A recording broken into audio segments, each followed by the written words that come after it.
Magadh empire जो कि ancient India का सबसे पहला पावरफुल एम्पायर बन के उभरा था। तो आज के इस वीडियो में हम मगध एम्पायर के राइज से ले तक के डाउनफॉल की कहानी को बड़े ब्रीफली डिस्कस करेंगे। लेकिन उससे पहले हम ये जानते हैं कि मगध एम्पायर के पावरफुल होने से पहले एंशियंट इंडिया की क्या कंडीशन थी और उसमें कौन कौन से एम्पायर्स थे। तो इस टाइम तक आप साफ साफ देख सकते हैं कि हमारा भारतवर्ष 16 महा किंगडम्स में डिवाइडेड हो चुका था 6th सेंचुरी BC से ले तक के 3rd सेंचुरी BC के आसपास। और यहाँ आप साफ साफ देख सकते हैं इन किंगडम्स के नाम, जिसमें से कुछ फेमस किंगडम्स हैं पांचाल, मगध, कोसाला, काशी, गांधार। हाँ, ये वही गांधार मामा शकुनी का किंगडम है। और ये कुरु जो आप फेमसली जानते हैं कि ये पांडवों और कौरवों की किंगडम हुआ करती थी। तो अब हम ये बात कर लेते हैं कि आखिरकार मगध एम्पायर दूसरे सारे महाजनपद के कंपैरिजन में सबसे ज़्यादा पावरफुल और स्ट्रॉन्ग कैसे हो गया। तो इसके मुख्य 3 कारण हैं, जिसमें से सबसे पहला कारण ये है कि मगध एम्पायर के पास सबसे ज़्यादा लोहे की खदानों का एक्सेस था, जिस वजह से वो बहुत सारे वेपन्स बना सकते थे। और दूसरी बात ये है कि महाभारत के ही टाइम से युद्ध में सबसे ज़्यादा रथ का इस्तेमाल किया जाता था, जबकि वॉर एलिफेंट्स यानी हाथियों का इस्तेमाल बहुत कम किया जाता था। तो दूसरे सारे महाजनपद के कंपैरिजन में मगध एम्पायर के पास सबसे ज़्यादा वॉर एलिफेंट्स थे और उन्होंने ही सबसे पहले सबसे ज़्यादा वॉर एलिफेंट्स का इस्तेमाल करना शुरू किया था युद्ध में। और तीसरा कारण ये है कि मगध एम्पायर के जियोग्राफिकल लोकेशन के कारण वो काफ़ी हद तक प्रोटेक्टेड थे दूसरे महाजनपद के कंपैरिजन्स में। अगर हम मगध एम्पायर के डायनेस्टीज की बात करें तो हम मेनली इसमें 5 डायनेस्टी गिनते हैं, जो कि है Haryanka dynasty, Shishunaga dynasty, Nanda dynasty, Mauryan dynasty और शुंगा डायनेस्टी। अगर हम मगध एम्पायर की स्थापना की बात करें तो मगध एम्पायर की स्थापना राजा बृहद्रथ ने की थी, जो कि जरासंध के फादर थे। हाँ, ये वही महाभारत वाले जरासंध हैं जिन्होंने कंस की मृत्यु का बदला लेने के लिए श्री कृष्ण की मथुरा पे अनगिनत हमले किए थे। तो अब हम बात करेंगे मगध एम्पायर के सबसे पहले डायनेस्टी के बारे में, जो है हर्यक डायनेस्टी। और राजा बिंबिसार को हर्यक डायनेस्टी का फाउंडर माना जाता है और वो भगवान बुद्ध के समकालीन यानी उनके कॉन्टेम्पररी थे। और राजा बिंबिसार ने कोसाला, चेलाना और मद्रा की राजकुमारियों से विवाह किया था अपने साम्राज्य का विस्तार करने के लिए। और उन्होंने अपने टाइम पे अंग नाम के महाजनपद पे चढ़ाई भी की थी और उस पर आक्रमण किया था। और उन्होंने राजगिरी नाम के एक नए शहर का निर्माण भी किया था। फिर राजा बिंबिसार के बाद आते हैं उनके पुत्र अजातशत्रु। और ये जो शत्रु नाम है ना, वो इनके नाम में बहुत ज़्यादा सूट भी करता है, क्योंकि इन्होंने अपने ही पिता का वध कर दिया था सिंहासन की लालच में। तो ये अपने ही पिता के बहुत बड़े शत्रु थे।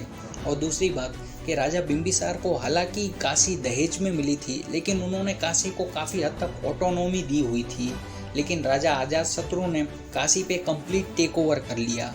और काशी के बाद इनका नेक्स्ट टारगेट था वाजी। और वाजी के साथ इनका एक बहुत बड़ा भीषण युद्ध हुआ जो 16 साल तक चला। और अंत में राजा अजातशत्रु की जीत हो जाती है, जिसके परिणाम अनुसार काशी और वैशाली मगध एम्पायर में ऐड हो जाते हैं। और हालांकि इन्होंने भी अपने पिता की तरह मगध एम्पायर का एक्सपांसन किया, लेकिन बहुत ही ज़्यादा एग्रेसिव पॉलिसीज़ को अपना के। फिर अजातशत्रु के बाद हर्यक वंश के नेक्स्ट राजा बनते हैं राजा उदयन। और इन्होंने अपने टाइम में अपनी राजधानी राजगृह से पाटलिपुत्र यानी आज के पटना में शिफ्ट कर ली थी। और राजा उदयन के बाद जितने भी सक्सेसर्स आए, जैसे कि अनिरुद्ध, मुंडा, नागदशक, ये सब बहुत ही ज़्यादा कमज़ोर राजा थे, जिस वजह से हर्यक वंश का डाउनफॉल हो जाता है। मगध एम्पायर में हर्यक वंश के बाद जो दूसरा सबसे ताकतवर वंश आता है वो है सेसुंग वंश। तो ये सेसुंग वंश अस्तित्व में आया कैसे? तो इसकी कहानी कुछ इस तरह है। नागदशक जो कि आखिरी हर्यक राजा थे, वो इतने कमजोर शासक थे कि इनसे प्रजा ने तंग आके खुद इनका तख्ता पलट करवा दिया। और नागदशक के ही एक मिनिस्टर सेसुंग को राजा बना दिया। यानी पॉपुलैरिटी देख रहे हो इस बंदे की, खुद प्रजा ने इसको डेमोक्रेटिकली सिलेक्ट किया है। फिर राजा सेसुंग के बाद आते हैं इनके बेटे कालाशोक। और इन्हीं के टाइम पे दूसरी बुद्धिस्ट काउंसिल हुई थी। जो पहली बुद्धिस्ट काउंसिल हुई थी वो हुई थी अजातशत्रु के टाइम पे।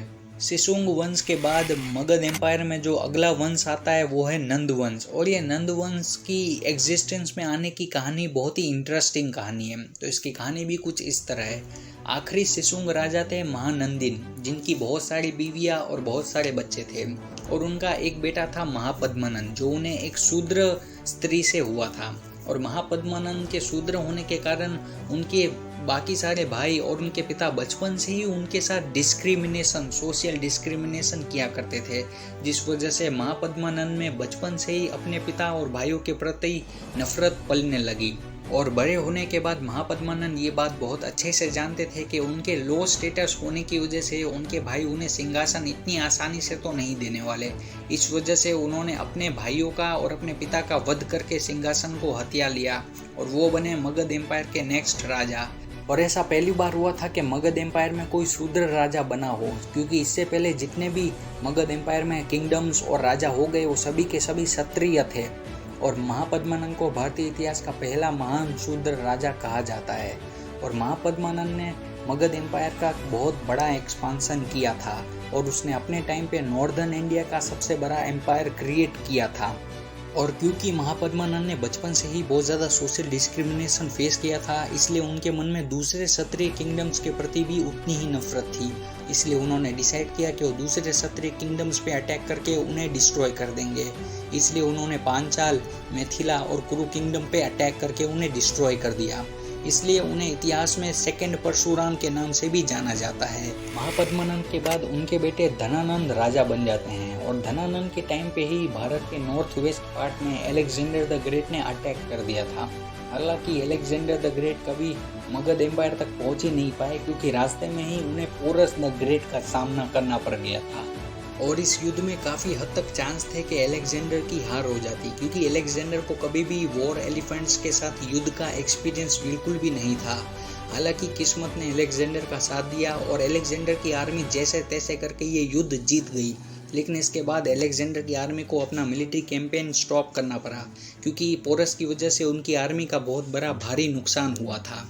और वहीं दूसरी ओर धनानंद ने भरी सभा में सभी के बीच आचार्य चाणक्य को अपमानित किया था, जिस वजह से आचार्य चाणक्य ने ये ठान लिया कि वो अपने अपमान का बदला जरूर लेंगे। जिसके बाद उन्होंने अपने स्टूडेंट चंद्रगुप्त मौर्य के साथ मिलकर नंद वंश के साथ युद्ध किया, जिसमें धनानंद की हार हो गई और इस वजह से नंद वंश का डाउनफॉल हो गया।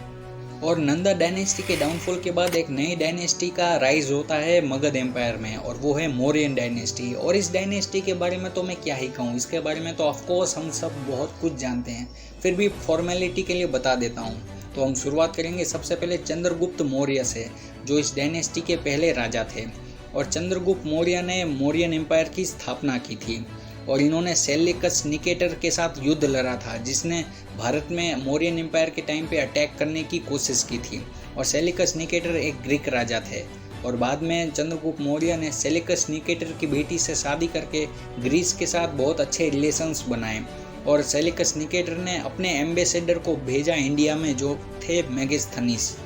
और मेगास्थनीस एक एम्बेसडर के रूप में इंडिया आए थे और उन्होंने कई साल इंडिया में रहकर इंडिया के बारे में बहुत कुछ लिखा अपनी बुक इंडिका में। इस वजह से मेगास्थनीस को फादर ऑफ इंडियन हिस्ट्री भी कहा जाता है। चंद्रगुप्त मौर्य के अंडर मगध एम्पायर का और भी एक्सपांसन हुआ और मगध एम्पायर के अंडर उस टाइम तक पूरा नॉर्दर्न इंडिया आ चुका था। और चंद्रगुप्त मौर्य ने अपनी लाइफ के आखिरी दिनों में संन्यास ले लिया और जैन धर्म को स्वीकार कर लिया और अपना सारा साम्राज्य अपने बेटे बिंदुसार को सौंप दिया। तो अब हम बात कर लेते हैं बिंदुसार के बारे में। बिंदुसार के टोटल 100 पुत्र थे और बिंदुसार ने आजीविक धर्म को स्वीकारा था।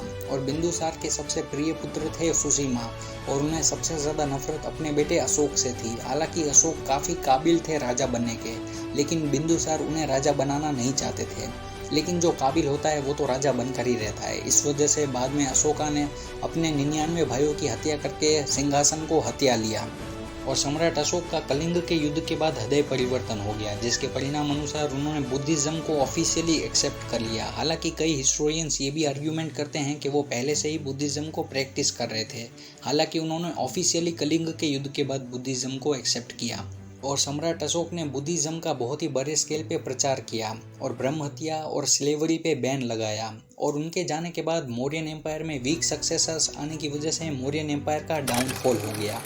आखिरी मौर्यन राजा बृहद्रथ को माना जाता है, जो कि इतने ज़्यादा कमज़ोर शासक थे कि उनके टाइम पे कलिंग के राजा खारावेल ने मगध एम्पायर पे अटैक कर दिया था और मगध एम्पायर को बहुत ही बुरी तरीके से हराया था। और यही सारी चीज़ों को देखते हुए बृहद्रथ के ब्राह्मण मिनिस्टर पुष्यमित्र शुंगा ने आर्मी को अपने साइड कर लिया और तख्ता पलट करवा के बृहद्रथ की हत्या करवा दी और वो खुद राजा बन गए, जिसके बाद मगध एम्पायर में शुरुआत हो जाती है शुंगा वंश की। पुष्यमित्र शुंगा के बाद उनके बेटे अग्निमित्र राजा बन जाते हैं, जो कि तुलसीदास के फेमस ड्रामा मालविकाग्निमित्र के हीरो हैं। इंडिया में बुद्धिज्म के स्प्रेड के कारण हिंदुइज्म का इम्पोर्टेंस समय के साथ बहुत ही कम होता जा रहा था और शुंगा डायनेस्टी की एक खास बात यह है कि इनके टाइम पे हिंदुइज्म को वापस से इम्पोर्टेंस मिलना चालू होने लगा। हालांकि शुंगा डायनेस्टी के डाउनफॉल के बाद मगध एम्पायर बिल्कुल भी पावरफुल नहीं रही थी और अब मगध एम्पायर तब तक पावरफुल नहीं होने वाला जब तक गुप्ता डायनेस्टी का राइज नहीं होता। हालांकि गुप्ता डायनेस्टी पे मैंने ऑलरेडी एक वीडियो बना रखा है, तो आप उसे कमेंट्स या डिस्क्रिप्शन में ज़रूर चेक कर सकते हैं। तो ये था मगध एम्पायर की कंप्लीट हिस्ट्री का एक ब्रीफ इंट्रोडक्शन। आपको ये वीडियो कैसा लगा इस बारे में मुझे कमेंट्स में ज़रूर बताना और इस बार हम लाइक्स का टारगेट रखेंगे कि इसमें कम से कम 200 लाइक्स आए ही। प्लीज़ इसे ज़रूर शेयर करना और हमें इंस्टाग्राम पे भी आप ज़रूर फॉलो कर सकते हैं।